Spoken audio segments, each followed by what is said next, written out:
ভিয়েতনামে ইতিবাচক ফলের আশায় বাংলাদেশ ভ্রমণ ক্লান্তি কাটিয়ে মানিয়ে নেওয়ার চ্যালেঞ্জ মালদ্বীপ ও থাইল্যান্ডে ভিন্ন মিশন অনূর্ধ্ব-20 পুরুষ ও নারী ফুটবল দল।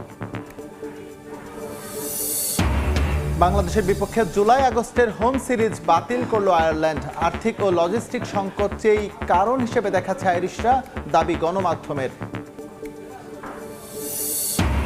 এবং মোহামেডান ক্লাবের হারানো ঐতিহ্য ফেরানোর স্বপ্ন নবনির্বাচিত সভাপতি বরকতুল্লাহ বুলুর।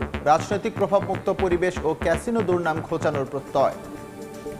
ফিফা প্রীতি ম্যাচ খেলতে ভিয়েতনামে পৌঁছেছে বাংলাদেশ জাতীয় ফুটবল দল। এএফসি এশিয়ান কাপ বাছাই 31 মার্চ সিঙ্গাপুরের বিপক্ষে মাঠে নামবে জামাল ভুঁইয়ারা। তার আগে 26 মার্চ ভিয়েতনামের বিপক্ষে ম্যাচ দিয়ে প্রস্তুতি সারতে চায় হাভিয়ার কাবরেরা শিষ্যরা। এশিয়ান কাপ বাছাই পর্ব থেকে আগেই ছিটকে গেছে বাংলাদেশ। সিঙ্গাপুরের বিপক্ষে নিয়ম রক্ষার ম্যাচ হলেও সর্বোচ্চটুকু দিয়ে লড়তে চায় লাল সবুজের প্রতিনিধিরা। এশিয়ান কাপের মূল পর্বে কোয়ালিফাই করা সিঙ্গাপুরকে হারাতে পারলে সেটা দেশের ফুটবলের জন্য হবে বড় সাফল্য। ঢাকায় ক্যাম্প না থাকলেও এই দুই অ্যাওয়ে ম্যাচেই খেলবেন হামজা চৌধুরী। ভ্রমণ ক্লান্তি কাটিয়ে ভিয়েতনাম ম্যাচের জন্য সেরা প্রস্তুতি নেওয়ার লক্ষ্য বাংলাদেশ দলে। ট্রাভেল করেছি আমরা যতক্ষণ, তার চেয়ে বেশি আমরা ট্রানজিটে ছিলাম এবং আসা যাওয়া সবকিছু মিলে এখানে আমাদের যে সময়টা ব্যয় হয়েছে এটা অনেক ক্লান্তিময়। আমরা যেভাবে যদি রিকভারি করে নিতে পারি তাহলে আমরা পূর্ণ দমে ট্রেনিং শুরু করতে পারবো। যতটুকু এখানে এখন যতটুকু আমরা ফিল করছি যে ইনশাল্লাহ ভালো কিছুই হবে।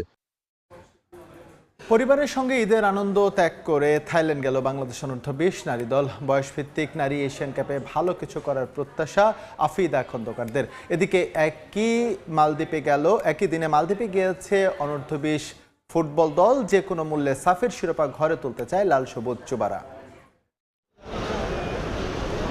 পুরো দেশ যখন আপনজনদের সঙ্গে ঈদ উদযাপনে ব্যস্ত, তখন থাইল্যান্ডের বিমান ধরল বাংলাদেশ অনূর্ধ্ব-20 নারী দল। একই সময়ে মালদ্বীপের পথে ছেলেদের অনূর্ধ্ব-20 দল। দুই দলের গন্তব্য আলাদা হলেও লক্ষ্য একটা, বাংলাদেশকে প্রতিনিধিত্ব করা। অনূর্ধ্ব-20 নারী এশিয়ান কাপ খেলবে আফিদারা, আর মালদ্বীপে অনূর্ধ্ব-20 সাফের শিরোপা জয়ের লক্ষ্য মোরশেদ সুলিভানদের। এই দলের অনেকেই প্রথমবারের মতো ঈদ করছে পরিবার ছাড়া। কিছুটা খারাপ লাগলেও দেশের স্বার্থে এমন ত্যাগ আফিদারা মেনে নিয়েছেন। এটা দেশের জন্য ত্যাগ করতেছি, ফুটবলের জন্য ত্যাগ করতেছি, ভালোই লাগে। কোচ আমাদেরকে দেখিয়েছে, তার প্ল্যানিং অনুযায়ী আমরা প্র্যাকটিস করেছি।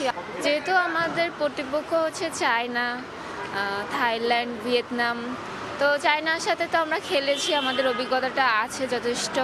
তো যেহেতু ওই টিমেরই হচ্ছে 11 জন আমরা এই টিমে আছি, তো তাদের এক্সপিরিয়েন্সও হয়েছে ওখানে গিয়ে, তো এই এক্সপিরিয়েন্সটাই আমরা কাজে লাগানোর চেষ্টা করবো এই টুর্নামেন্টে। টার্গেট থাকবে ভালো কিছু করার, আমরা অবশ্যই চেষ্টা করব, আর সবাই আমাদের জন্য দোয়া করবেন। একটু আগে ভাগে থাইল্যান্ড যাচ্ছে অনূর্ধ্ব-20 নারী দল। লক্ষ্য দেশটিতে কন্ডিশনিং ক্যাম্প করা, সেই সঙ্গে দুটি প্রীতি ম্যাচ খেলার কথাও রয়েছে পিটার বাটলার শিষ্যদের। এদিকে মার্কক্সের অধীনে জাতীয় স্টেডিয়ামে কঠোর অনুশীলন করেছে ছেলেদের অনূর্ধ্ব-20 দল। লক্ষ্য সাফের শিরোপা জয়। জাতীয় দলের সঙ্গে একই হোটেলে ওঠায় অনুপ্রেরণা পেয়েছে যুবারা। শমিত জামালদের কাছ থেকে পেয়েছে গুরুত্বপূর্ণ পরামর্শ। ঈদটাকে আপাতত আমরা বাইরে রাখতেছি, আমাদের ফোকাস এখন কিভাবে শিরোপা জেতা। সো আমরা শিরোপাটা দেশে এসে ওটাই আমাদের ঈদ হিসাবে আমরা উদযাপন করতে চাই।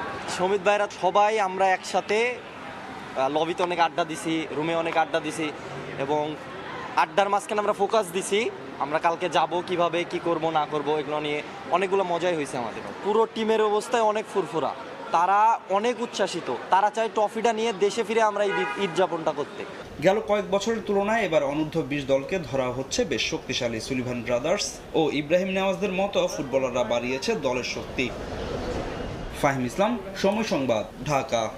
বাংলাদেশের বিপক্ষে হোম সিরিজ বাতিল করল আয়ারল্যান্ড। জুলাই আগস্টে 3টি করে ওয়ানডে ও টি20 খেলতে যাওয়ার কথা ছিল টাইগারদের। গণমাধ্যমের দাবি, লজিস্টিক ও আর্থিক সীমাবদ্ধতার কারণে সিরিজটি বাতিল করেছে ক্রিকেট আয়ারল্যান্ড।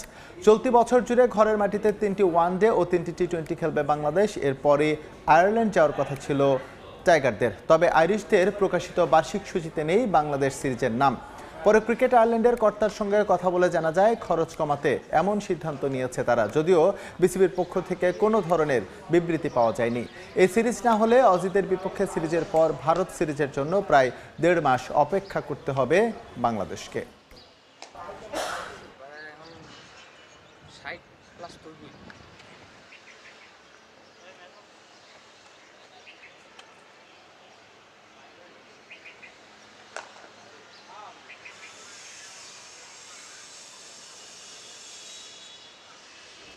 ক্যাসিনো কাণ্ডের দুর্নাম খুঁজে মোহামেডানের হারানো গৌরব ফিরিয়ে আনতে চান নবনির্বাচিত সভাপতি বরকতুল্লাহ বুলু।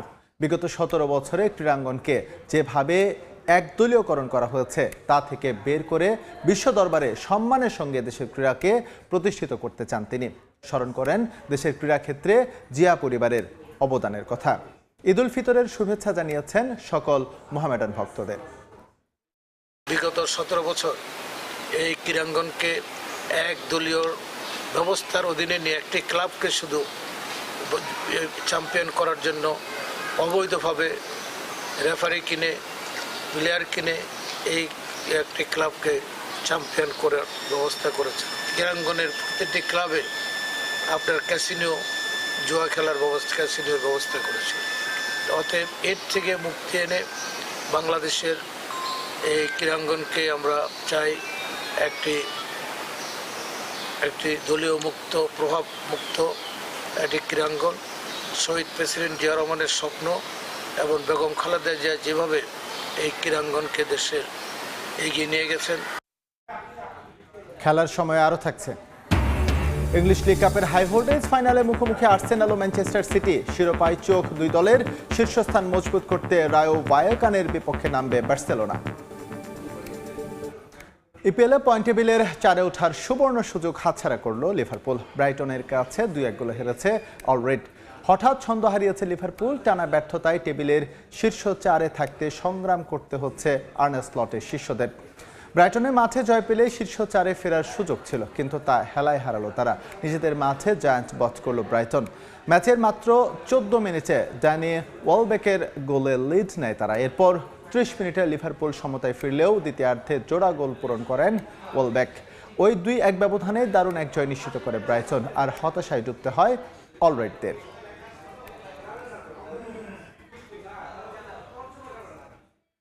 খেলার সময়ের শীর্ষ সংবাদগুলো জানিয়ে দিচ্ছি আরেকবার। ভিয়েতনামে ইতিবাচক ফলের আশায় বাংলাদেশ। ভ্রমণ ক্লান্তি কাটিয়ে মানিয়ে নেওয়ার চ্যালেঞ্জ মালদ্বীপ ও থাইল্যান্ডে। ভিন্ন মিশনে অনূর্ধ্ব-20 পুরুষ ও নারী ফুটবল দল। মোহামেডান ক্লাবের হারানো ঐতিহ্য ফেরানোর স্বপ্ন নবনির্বাচিত সভাপতি বরকতুল্লাহ বুলুর। রাজনৈতিক প্রভাবমুক্ত পরিবেশ ও ক্যাসিনো দুর্নাম ঘোচানোর প্রত্যয়।